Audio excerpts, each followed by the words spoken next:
first lecture on eigenvalues and eigenvectors. And that's a big subject that will take up most of the rest of the course. Again, matrices are square,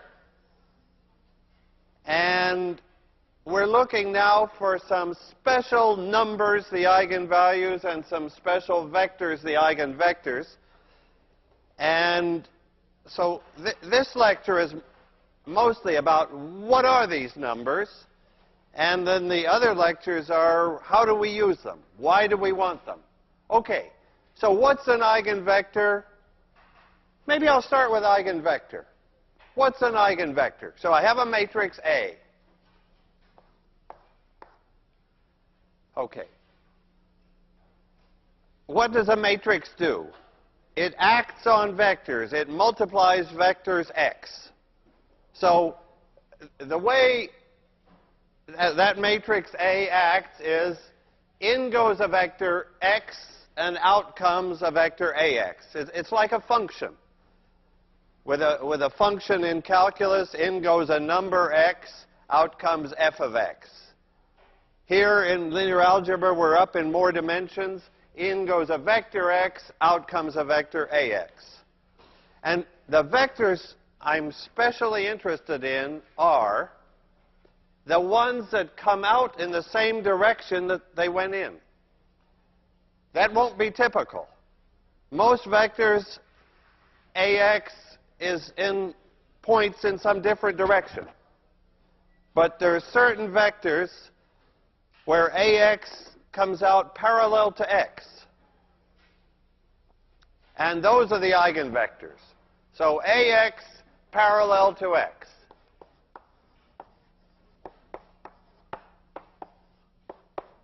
Those are the eigenvectors.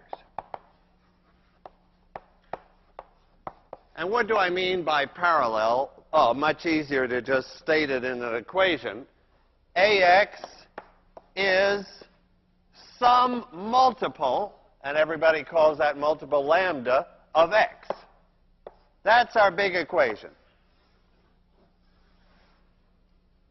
We look for special vectors, and remember, most vectors won't be eigenvectors, that for which ax is in the same direction as x, and by same direction I allow it to be the very opposite direction. I allow lambda to be negative or 0. Well, I guess we've met the eigenvectors that have eigenvalue 0. Those are in the same direction, but they're in a kind of very special way. So this is the eigenvector x. Lambda, whatever this multiplying factor is, whether it's 6 or minus 6 or 0 or even some imaginary number, that's the eigenvalue. So there's the eigenvalue, there's the eigenvector. Let's just take a second on eigenvalue 0. From the point of view of eigenvalues, that's no special deal. We have an eigenvector. If the eigenvalue happened to be 0, that would mean that ax was 0x, in other words, 0. So where would we look first? What are the x's? What are the eigenvectors with eigenvalue 0? They're the guys in the null space. Ax equals 0.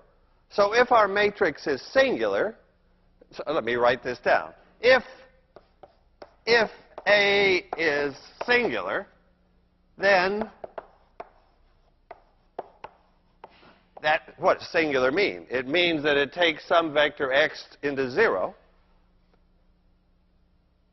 some non-zero vector, that's what will be the eigenvector, into 0. Then lambda equals 0 is an eigenvalue. But we're interested in all eigenvalues now. Lambda equals 0 is not like so special anymore. Okay, so the question is, how do we find these x's and lambdas? And notice, we don't have an equation ax equal b anymore. I can't use elimination. I've got two unknowns, and in fact, they're multiplied together. Lambda and x are both unknowns here. we need a good idea of how to find them. But before I do that, and that's where determinants will come in, can I just give you some matrices? Like, here you go. Take the matrix, a projection matrix. Okay, so suppose we have a plane, and our matrix P is what I've called A. Now I'm going to call it P for the moment, because I'm thinking, okay, let's look at a projection matrix. What are the eigenvalues of a projection matrix? So that's my question. What are the x's, the eigenvectors, and the lambdas, the eigenvalues, for, and now let me say, a projection matrix?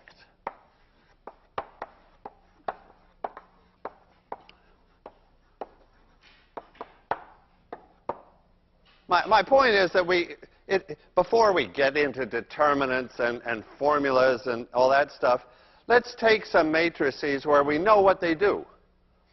We know that if we take a vector B, what this matrix does is it projects it down to PB. So is B an eigenvector in that picture? Is that vector B an eigenvector? No. So B is not an eigenvector because PB, its projection, is in a different direction.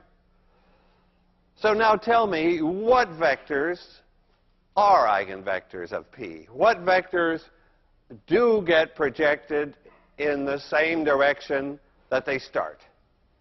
So answer. Tell me some x's. In this picture, where could I start with a vector B or x, do its projection, and end up in the same direction? Well, that would happen if the vector was right in that plane already. If the vector x was, let the vector x, so x, any vector, any x in the plane will be an eigenvector. And what will happen when I multiply by P, when I project a vector x, I called it B here because this is our familiar picture, but now I'm going to say that B was no good for our purposes. I'm interested in a vector x that's actually in the plane, and I project it, and what do I get back? X, of course. Doesn't move. So any x in the plane is unchanged by P. And what's that telling me? That's telling me that x is an eigenvector, and it's also telling me what's the eigenvalue, which is, just compare it with that, the eigenvalue, the multiplier, is just 1. Good. So we have actually a whole plane of eigenvectors.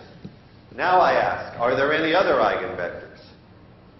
And I expect the answer to be yes, because I would like to get 3, if I'm in 3 dimensions, I would like to hope for 3 independent eigenvectors, 2 of them in the plane and 1 not in the plane. Okay, so this guy B that I drew there was not any good. What's the right eigenvector that's not in the plane? The good one is the one that's perpendicular to the plane. There's another good x, because what's the projection? So these are eigenvectors. Another guy here would be another eigenvector. But now here's another one. Any x that's perpendicular to the plane. What's px for that vector? What's the projection of this guy perpendicular to the plane? It is 0, of course. So there's the null space. Px for those guys are 0, or 0x if we like, and the eigenvalue is 0. So my answer to the question is, what are the eigenvalues for a projection matrix? There they are, 1 and 0. Okay. We know projection matrices. We can write them down as that A transpose A inverse A transpose thing. But without doing that, from the picture, we can see what are the eigenvectors. Okay. Are there other matrices? Let me take a second example.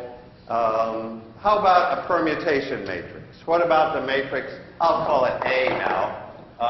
0, 1, 1, 0. Can you tell me a vector x?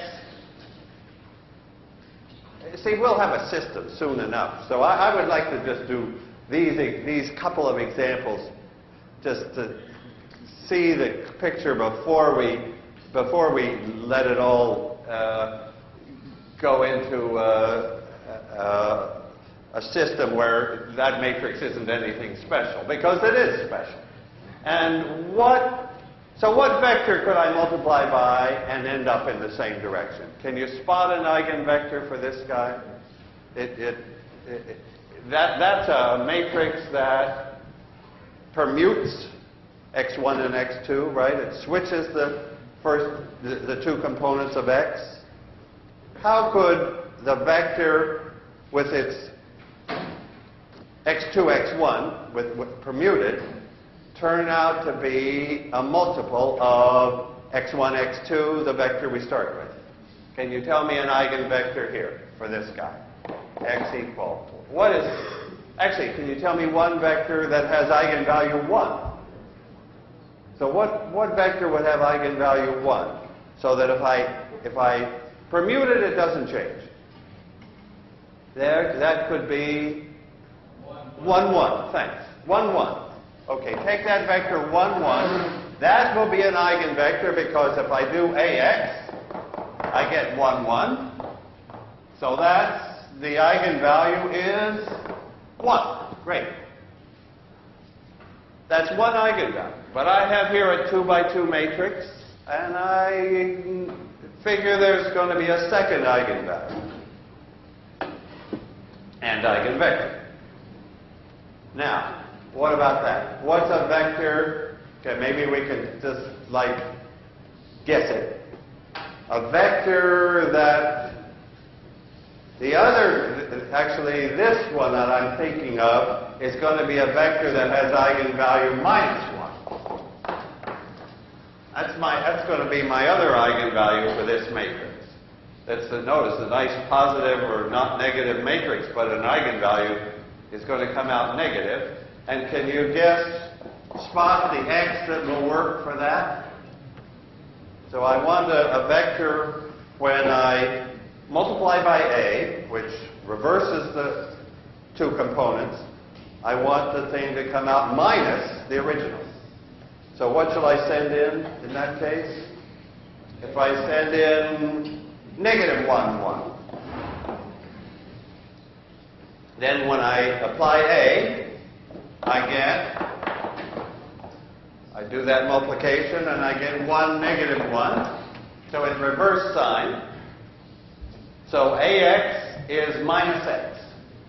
Lambda is -1. AX. So AX was x there, and AX is -x here. Can I just mention, jump ahead and point out a special little fact about eigenvalues. N by n matrices will have n eigenvalues. And it's not let's suppose n is 3 or 4 or more. It's not so easy to find them.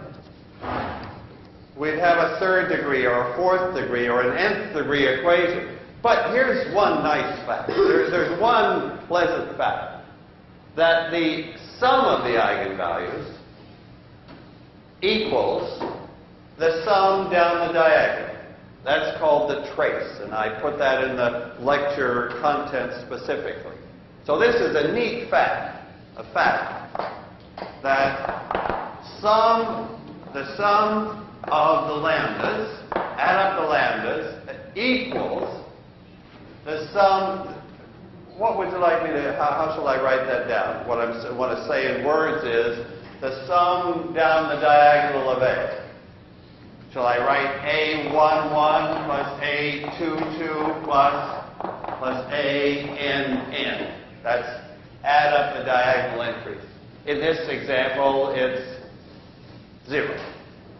In other words, once I found this eigenvalue of 1, I knew the other one had to be minus 1 in this 2 by 2 case, because in the 2 by 2 case, which is a good one to play with, the trace tells you right away what the other eigenvalue is. So if I tell you one eigenvalue, you could tell me the other one. We'll have that. We'll see that again. Okay. Now, I could give more examples, but maybe it's time to face the equation ax equal lambda x and figure how are we going to find x and lambda. Okay, so the question now is how to find eigenvalues and eigenvectors. How to solve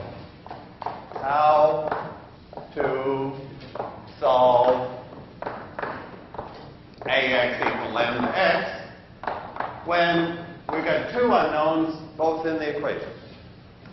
Okay, here's the trick. Simple idea. Bring this onto the same side.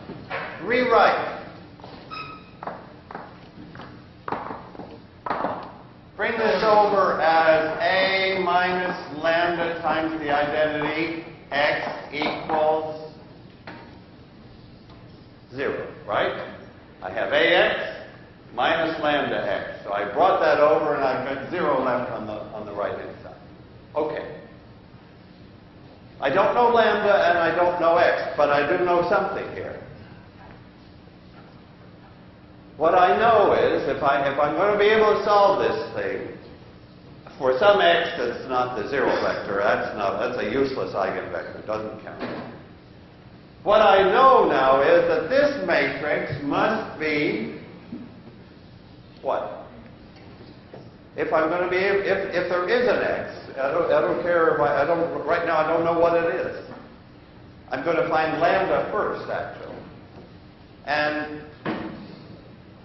But if there is an x, it tells me that this matrix, this special combination, which is like the matrix A with lambda shifted by lambda I, that it has to be singular.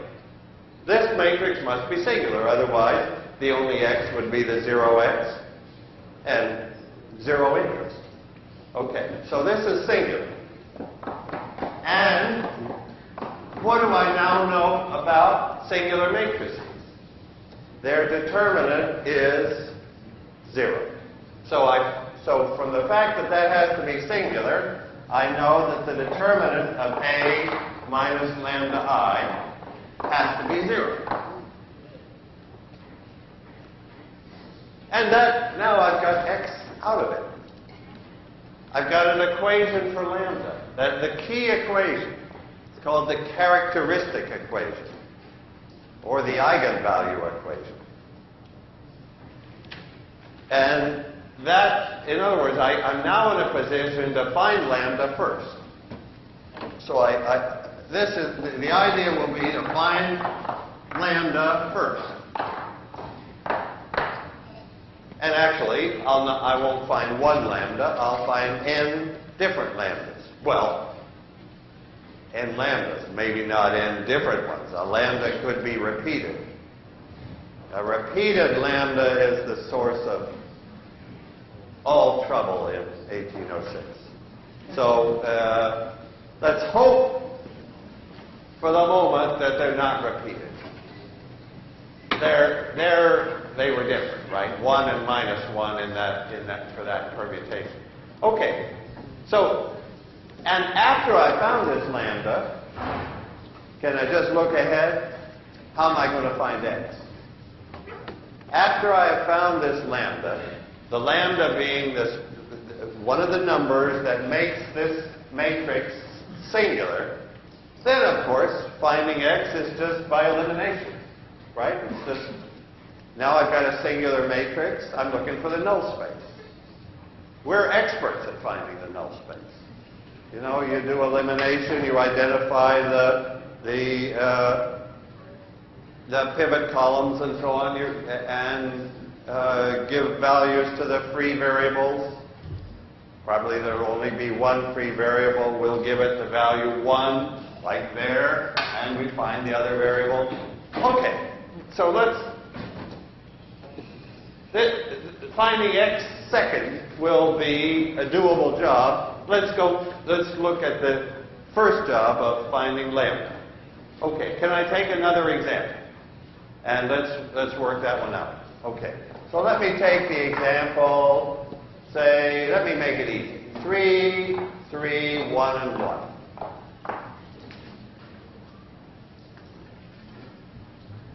So I've made it easy. I made it 2 by 2. I made it symmetric. And I even made it constant down the diagonal. So the more like special properties I stick into the matrix, the more special outcome I get for the eigenvalues. For example, this symmetric matrix, I know that it'll come out with real eigenvalues. The eigenvalues will turn out to be nice real numbers. And up in our previous example, that was a symmetric matrix. Yeah, actually, while we're at it, that was a symmetric matrix. Its eigenvalues were nice real numbers, 1 and minus 1. And do you notice anything about its eigenvectors? Anything particular about those two vectors, 1, 1 and minus 1, 1?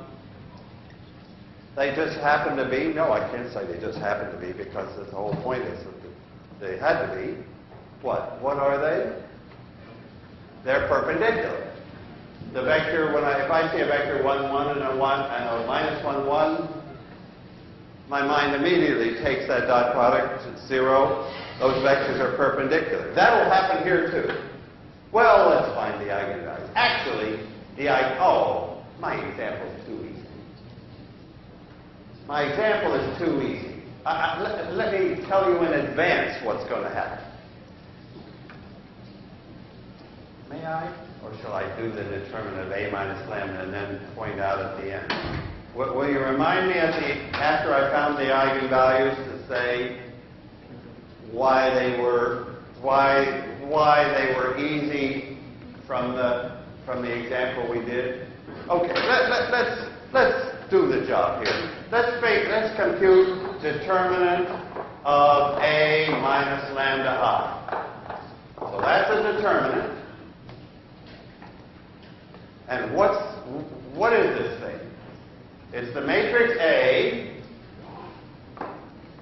with lambda removed from the diagonal.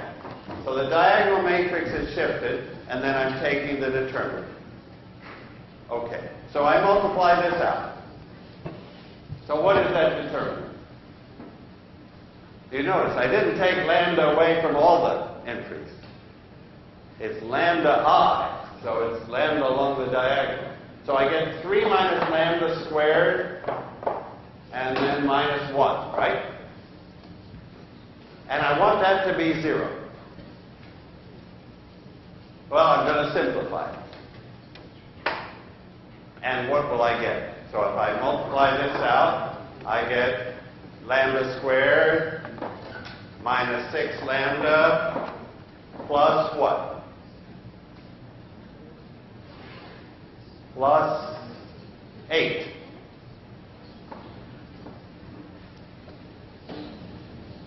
And that I'm going to set to 0. And I'm going to solve it. So, and it's a quadratic equation. I can use factorization. I can use a quadratic formula. I'll get 2 lambdas.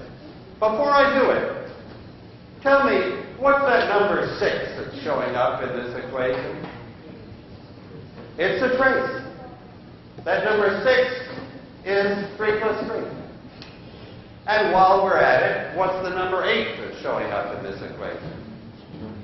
It's the determinant. That our matrix has determinant 8. So in a 2 by 2 case, it's really nice. It's lambda squared minus the trace times lambda. The trace is the linear coefficient, and plus the determinant, the constant term. Okay, so can we find the roots? I guess the easy way is to factor that as something times something. If we couldn't factor it, then we'd have to use the old b squared minus 4ac formula, but I think we can factor that into lambda minus what times lambda minus what? Can you do that factorization? 4 and 2?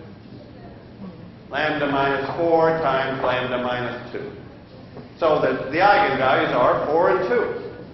So the eigenvalues are one eigenvalue, lambda 1, let's say, is 4. Lambda 2, the other eigenvalue, is 2. The eigenvalues are 4 and 2. And then I can go for the eigenvectors. You see, I got the eigenvalues first. 4 and 2. Now for the eigenvectors. So what are the eigenvectors? They're these guys in the null space when I take away, when I make the matrix singular by taking 4i or 2i away. So we got to do those separately.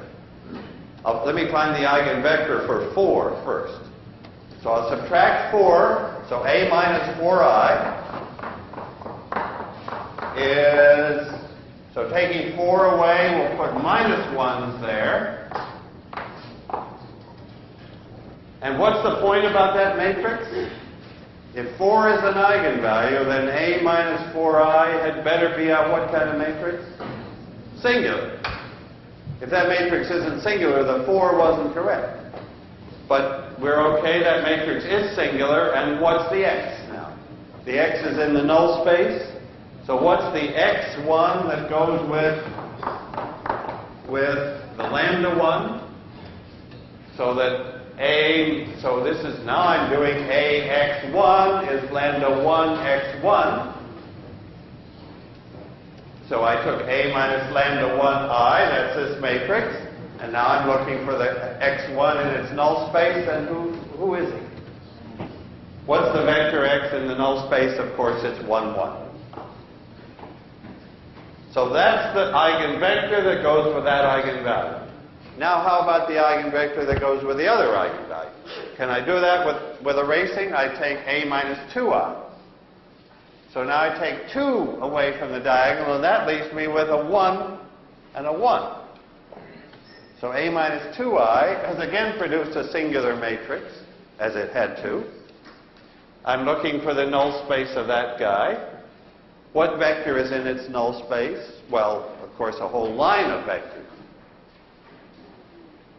So when I say the eigenvector, I'm not speaking correctly.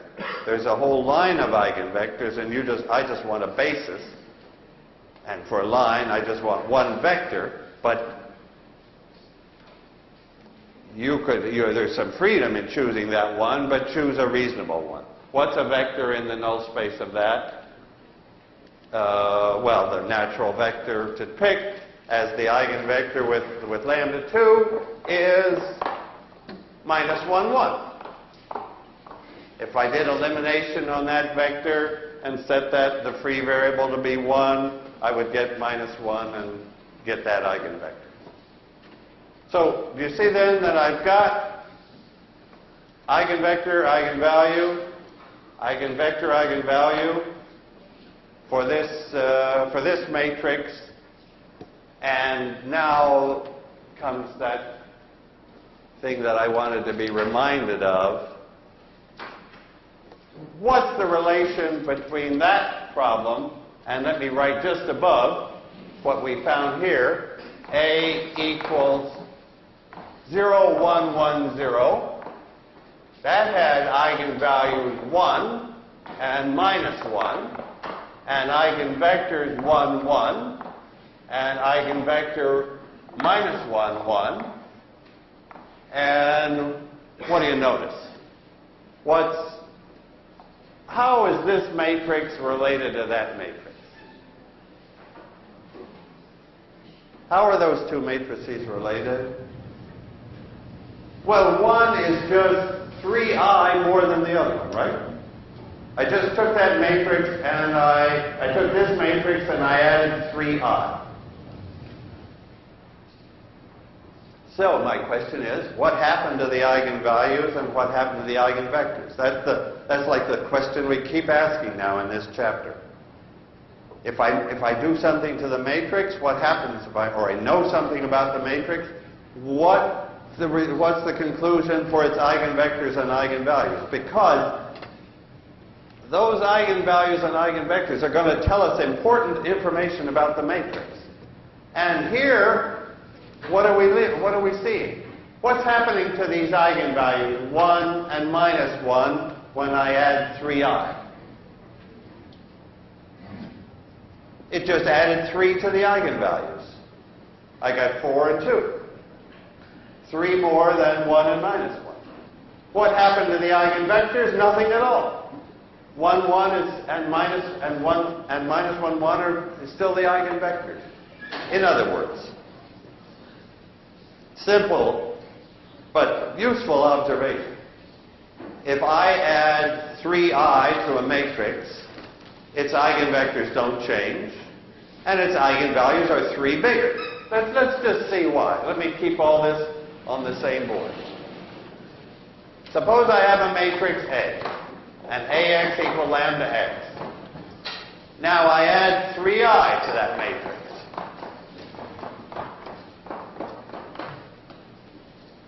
Do you see what the eigenvalues and eigenvectors are going to, or how they're coming out? If AX equals lambda X, then this other new matrix, I just have an AX, which is lambda X, and I have a 3X from the 3X. So it's just sitting there. Lambda plus 3x. So if this had eigenvalue lambda, this has eigenvalue lambda plus 3, and the x, the eigenvector, is the same x for both matrices. Okay. So that's great.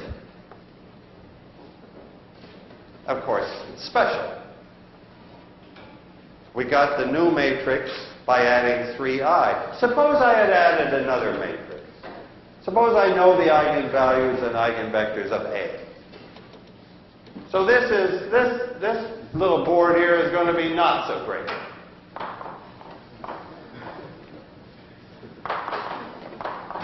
Suppose I have a matrix A, and it has an eigenvector x with an eigenvalue lambda.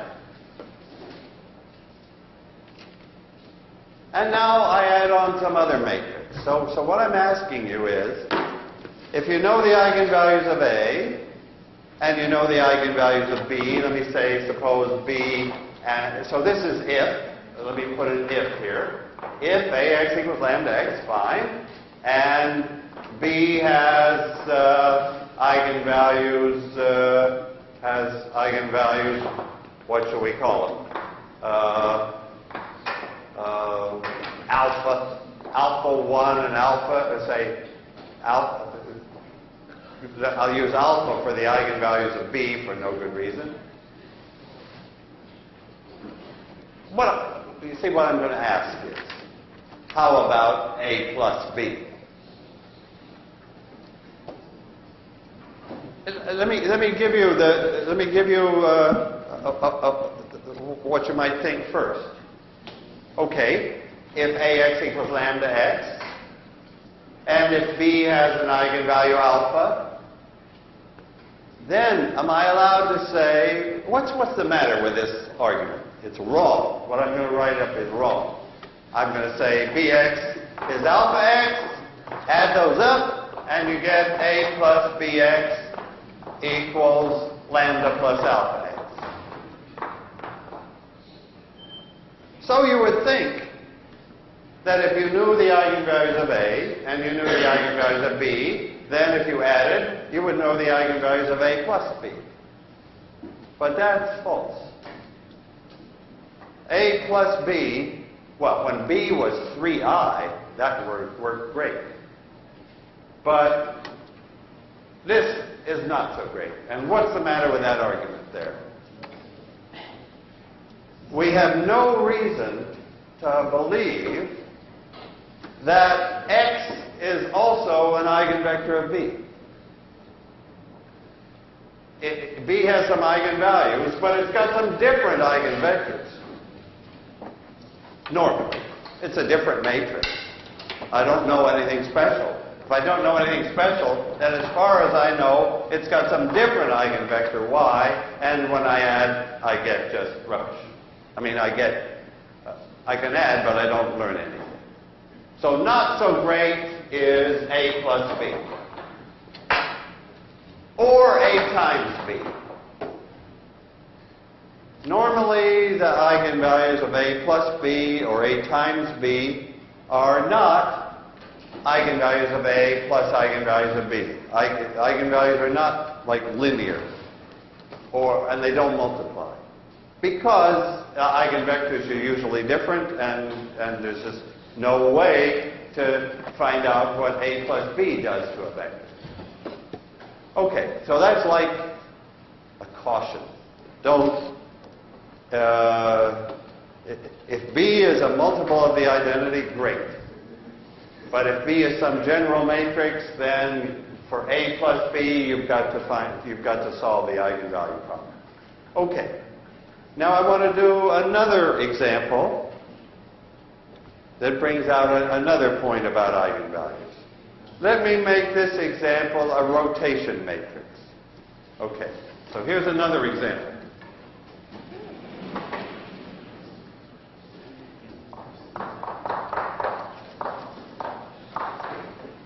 So a rotate, oh, I better call it Q.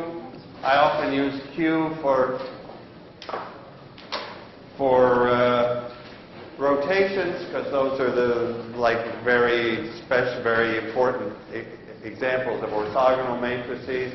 Let me make it a 90-degree rotation. So that my matrix is going to be the one that rotates every vector by 90 degrees. So do you remember that matrix?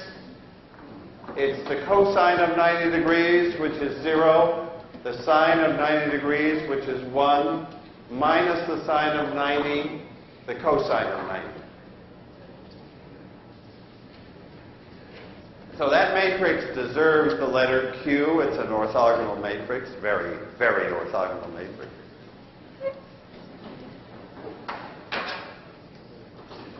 Now I'm interested in its eigenvalues and eigenvectors. 2 by 2, it can't be that tough. We know that the eigenvalues add to 0. Actually, we know something already here. What's the sum of the two eigenvalues? Just tell me what I just said. 0, right? From that trace business, the sum of the eigenvalues is going to come out 0. And the product of the eigenvalues, did I tell you about the determinant being the product of the eigenvalues? No, but that's a good thing to know. We pointed out how that 8 appeared in the quadratic equation. So let me just say this. The trace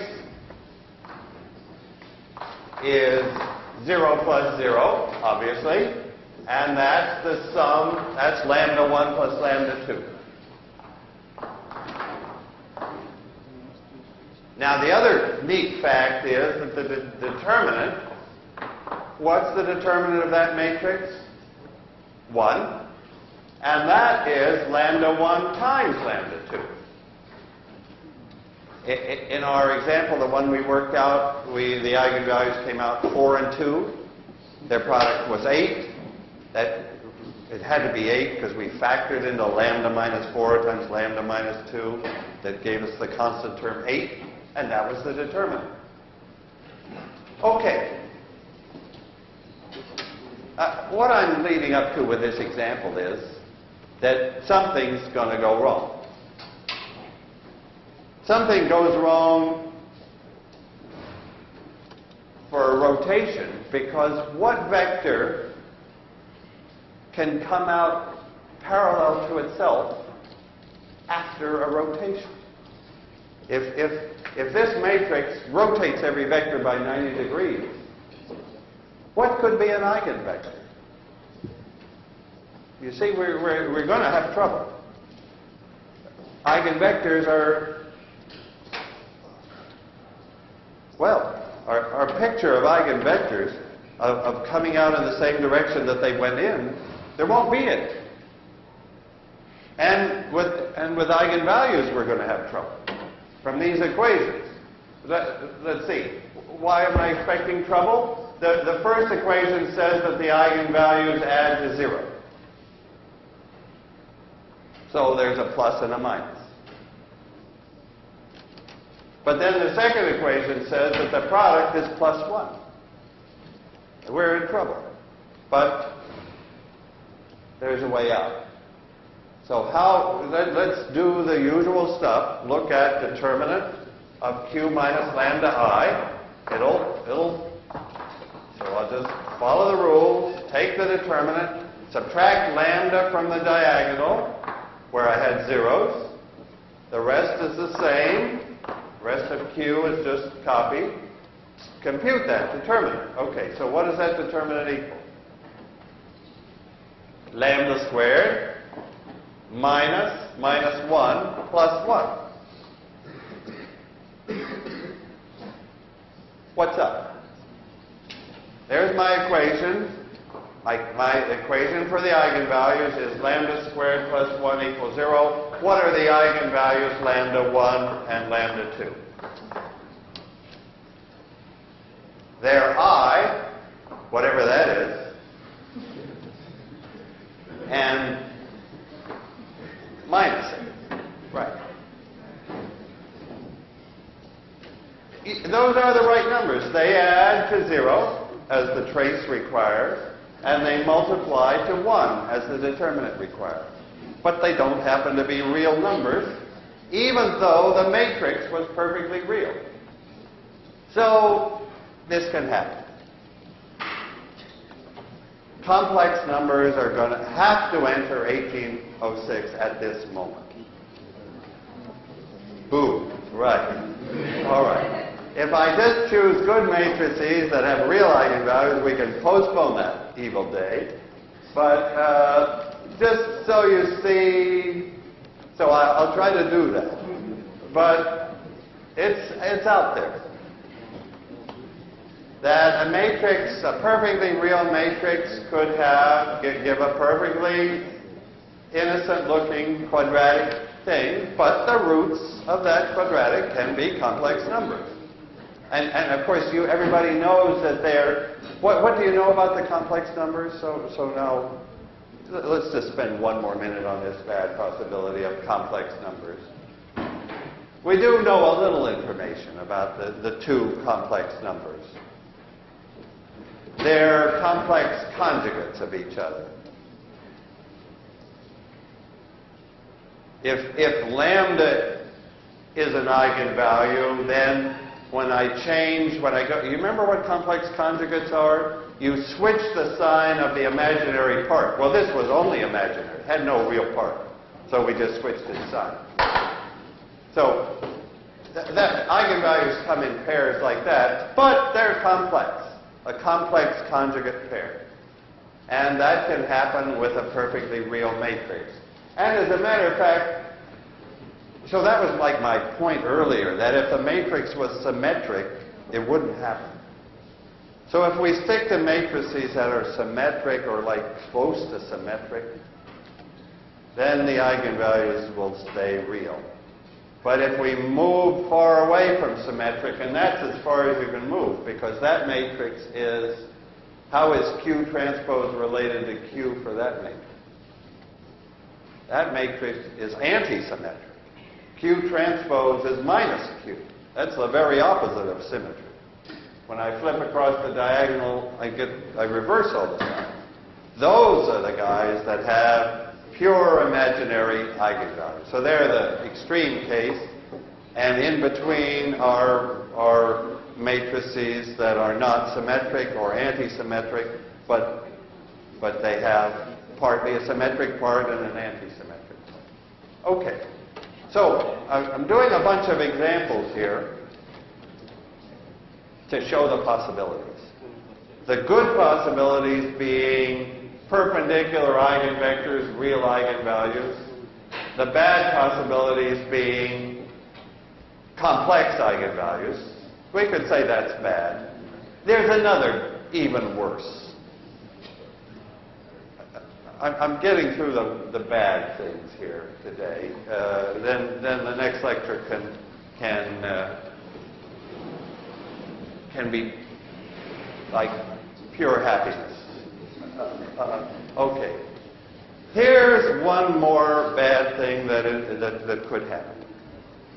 So again, I'll do it with an example.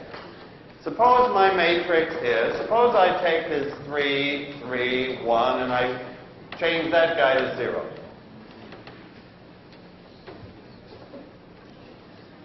What are the eigenvalues of that matrix? What are the eigenvectors? This is always our question. Of course, the next sections are going to show why. Why do we care? But for the moment, this lecture is introducing them, and let's just find them. Okay, what are the eigenvalues of that matrix?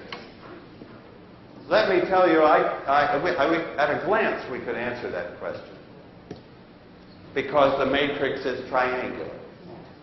It's really useful to know, if you've got properties like a triangular matrix, it's very useful to know you can read the eigenvalues off. They're right on the diagonal.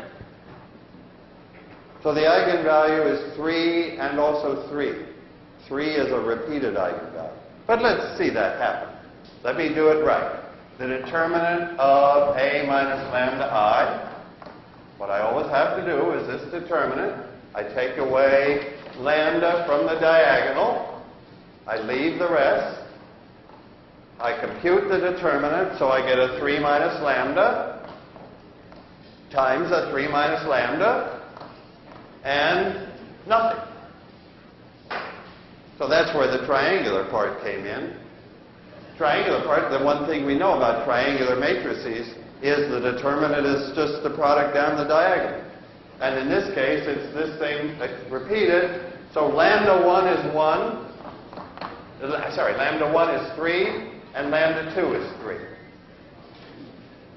That was easy. I mean, no, why should I be pessimistic about a matrix whose eigenvalues can be read off right away? The problem with this matrix is in the eigenvectors. So let's go to the eigenvectors. So how do I find the eigenvectors? I'm looking for a couple of eigenvectors. So I take the eigenvalue. What do I do? Now, you remember I solved A minus lambda I x equals 0? And what is A minus lambda I x? So take 3 away, and I get this matrix 0, 0, 0, 1, right? Times x is supposed to give me 0, right? That's my big equation for x. Now I'm looking for x, the eigenvector. So I took A minus lambda Ix, and what kind of a matrix am I supposed to have here? Singular, right? It's supposed to be singular. And then it's got some vectors, which it is. So it's got some vector x in the null space. And give me a basis for the null space for that guy. Tell me what's a vector x in the null space. So that'll be the eigenvector that goes with lambda 1 equals 3. The eigenvector is, so what's in the null space? 1, 0, is it? Great. Now, what's the other eigenvector? What's the eigenvector that goes with lambda 2? Well, lambda 2 is 3 again. So I get the same thing again. Give me another vector. I want it to be independent. If I'm going to write down an x2, I'm never going to let it be dependent on x1. I'm looking for independent eigenvectors, and what's the conclusion? There isn't one. This is a degenerate matrix. It's only got one line of eigenvectors instead of two. This possibility of a repeated eigenvalue opens this further possibility of a shortage of eigenvectors. And so there's no second independent eigenvector, x2. So it's a matrix, it's a 2 by 2 matrix, but with only one independent eigenvector. So that will be, those are matrices where eigenvectors don't give the complete story. Okay, my lecture on Monday will give the complete story for all the other matrices. Thanks, have a good weekend. A real New England weekend.